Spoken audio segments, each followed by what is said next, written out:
I wanted to get your list of the top 5 players right now in the NBA. If the game is on the line, who do you want taking that final shot?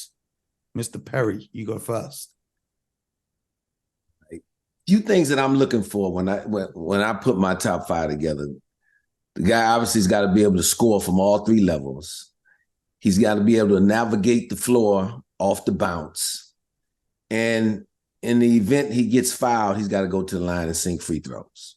And lastly, but certainly not least, has exhibited what I call that clutch dream. He wants the ball in that moment to win or lose a basketball game. So I'm going to start with the parking lot player, and that's Steph Curry. We've seen him do it time and time again. His range is unlimited, as we know. He embraces those moments, and he's a 4-time champion. So I'm going to trust him with my basketball. That's number one. Game. Number one on your list. That's number one on my list. Yes, sir. Number 2, I'm going to have to go to Kevin Durant. Drafted him years ago. He is probably the best all-around scorer still in the game today. 7 feet, so he can get a shot over people when he needs to. It's going to be hard to put anybody on him. Again, knows how to get to the spot he wants to get to and score the basketball. And if you foul him, those 2 free throws are going to go in. Number 3, Jason Tatum. Jason Tatum, we've watched him grow over the past few years.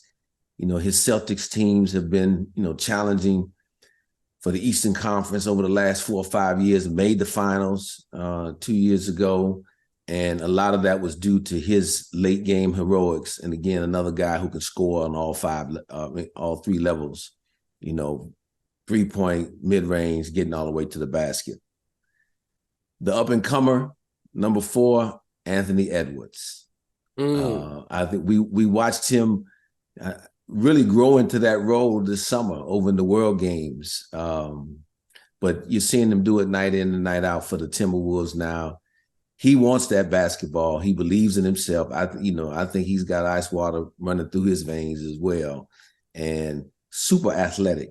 And he's strong, and so he can create space when he needs to create space to get his shot off in a late game situation. And lastly, I'm gonna go with Luka Doncic.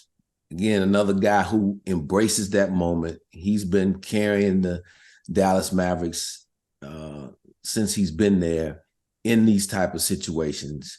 And so he rounds out my top 5. That's a very, very solid list. For reference, last season's clutch player of the year was De'Aaron Fox of the Sacramento Kings. Second place went to Jimmy Butler. Third place went to DeMar DeRozan. Fourth place was Jalen Brunson of your New York Knicks. And fifth place was Joel Embiid. Interestingly, not one of those guys on the list right now. BJ, how about you?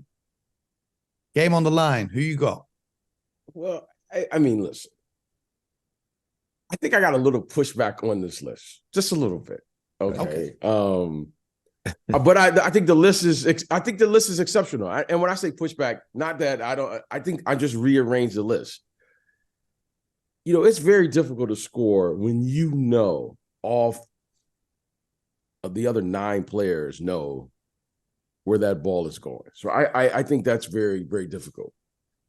And as great of a shooter as Steph Curry is, I think he probably has the most difficult out of the list because of his inability. He can't just post up and receive the ball below the free throw line in a high pressure situation, right? I don't think, probably on this list right now, there's only 2 players I feel that can actually receive the ball below the free throw line. Luka Doncic is so fascinating is because he's so strong. He fights for a position on the floor. And he probably learned that because he's probably the least athletic of everyone on the list. But my number 1 guy would be KD because he can he's open the moment he gets the ball. So KD, I think, would be number 1 for me at this particular time. Number 2 would probably be Luka Doncic. Okay. Reason being, he's probably the best guy on this list that can actually receive the ball, post up in anybody, plays through the contact, and he's just an exceptional scorer from great distance, along with his ability to get to the basket, get to the free throw line, so forth and so on. Third on my list would be Ant-Man. Just because he's another guy now, a terrific athlete. However, he can score this basketball and he can get the ball below the free throw line. And we know he can take advantage and overwhelm you with this athletic ability. I think he's probably as fascinating. I thought about him and Devin Booker, but I think he may be able to play just a little bit through the contact and play and get to the line. But I wanted to just make sure, because Devin Booker is exceptional scorer as well.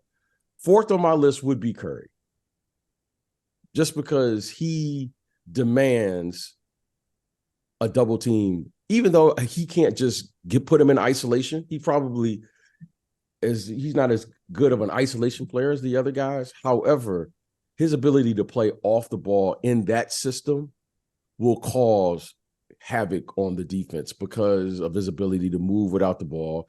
And you have Draymond and all the other things that they're doing for him. And I just think he is a phenomenal player, probably the end game, just with his ability to move around and play without the ball. And finally, I agree with Jason Tatum. Jason Tatum is a terrific offensive player. And he's shown his ability to catch the ball, score from different areas on the floor. I mean, he can score in the middle of the court, definitely on the side, so forth and so on. And he has exceptional size. I think the one thing you underestimate when you look at a Jason Tatum is his length. I mean, Jason Tatum is probably, 6'9", 6'10", somewhere around there. Yeah. So, he's probably a smaller version of Kevin Durant right now. So I think the list, I agree with the list. Some of the guys I was thinking on the list, I was like, Jokic is one of the guys I was like struggling with. I mentioned Devin Booker, here earlier. Joel Embiid is another guy. Probably doesn't shoot it as well from the free throw line. But overall, I agree with the list as is. Yeah, that was one of the things that I kind of didn't take into account Embiid and Jokic, the post guys, because I was looking at it as someone's going to have to get them the basketball. Right. Right. So I kind of took them out, but love those guys in those situations. So I just took guys and I kind of took the question as the guy has the ball at the top of the key and we've kind of flattened the thing out. We've tried to, the ball is in the like they used to do for you all the time. Like we exactly. That's what we did. That's what we did for Parking Lot Perry. That's what we did for Parking Lot Perry. We just give him the ball. 1-4 flat, huh? Exactly. Yeah. So I that's why I lean towards the guy who truly is a parking lot player. I think it's interesting that, talking about those game winners and shooting from way deep, Dame Lillard didn't make either of your lists. Kyrie Irving, another player who's hit huge shots from the perimeter in his career. And you're right, taking the example of scoring from the perimeter. One interesting aspect to it is, BJ, your friend Trent Tucker, you have the Trent Tucker rule where a player needs 0.3 seconds on the clock in order to get a catch and shoot off. But in a situation where it's 0.2 seconds, a player who's not on the list right now, but will be very soon, Wembanyama, we got to go there, because if it's 0.2 seconds and you need a tip in, ain't no one getting the ball from up in the sky like he is, right? I think to your point, Scott, Jokic has hit a bunch of shots. If you remember the Lakers series last year in the playoffs, I think he had like 3 or 4 shots at the buzzer at the end of various quarters, at the end of various shot clocks, where he's shooting like a one-legged three-pointer after bringing the ball up, just fading away from the hoop at a ridiculous rate. I think Shai Gilgeous-Alexander is another clutch player. I think it's very tough. I think it depends on the situation. Are you playing off a live ball? Are you playing off an inbounds? What's the score? Do you need a 3? Do you need a 2? Like if it's a tie game, you just need a bucket. Maybe I won't have Steph Curry on my list, but if I'm down 3, I'd 100% have Steph Curry on my list. But those are the top 5 clutch players. Let us know in the Discord or on social media what you guys at home think. Who would be in your top 5 for the clutch players?